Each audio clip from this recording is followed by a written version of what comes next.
Okay, we're going to go to Anton in Brookfield, Wisconsin. Anton, how are you? Fine, thank you. Your comment. I've often wondered how the perfect complementary male-female systems of reproduction could have evolved from unintelligent life forms. You know, Anton, not only is that a good question, but also the point is if evolution occurred, it'd have to be simultaneous evolution of both species at the same time. Right.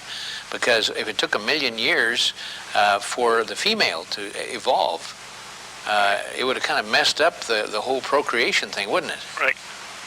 That's my question. A good question. Stay right there. Michael Cremo, your response. Well, I would like to put together a book called Darwin's Fairy Tales.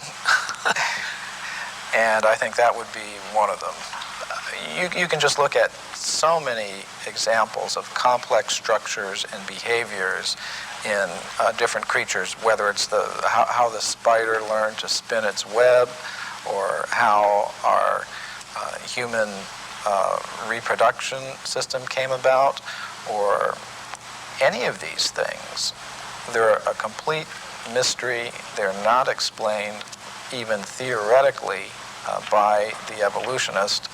And what they do is, when they want to explain anything, they just wave their magic wand and said, it happened by evolution. And that's why I call it Darwin's Fairy Tales. Well, I think it's time to begin to look at the implications of all of this. I can assure our audience that you have hundreds of similar cases. And obviously, you are inspired by a religious tradition, as we mentioned that's correct. Earlier. You're a student of the Hindu Vedantic tradition. Right. It's very different than the Christian Jewish fundamentalist tradition that insists on a divine creation that occurred some 5,000 years ago. The Hindu view of time is not linear as Western. As we Westerners conceive of time, it doesn't start with a big bang and end with a whimper.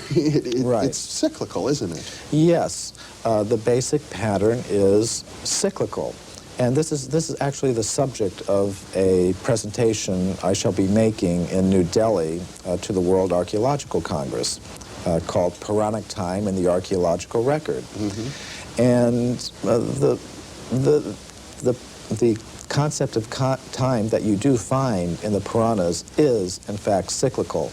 Now, what might one predict from that? Say if you have civilizations coming and going over vast periods of time, perhaps you might have humans and other ape-man-like creatures coexisting. I will mention that the Puranas do talk about intelligent races of ape-like creatures that use stone tools. Mm-hmm. This is not an idea that came in with Darwin. It's been there for thousands of years. Now, what might one predict from that? If you were to predict what archaeologists might find, you would say, well, they would tend to find a very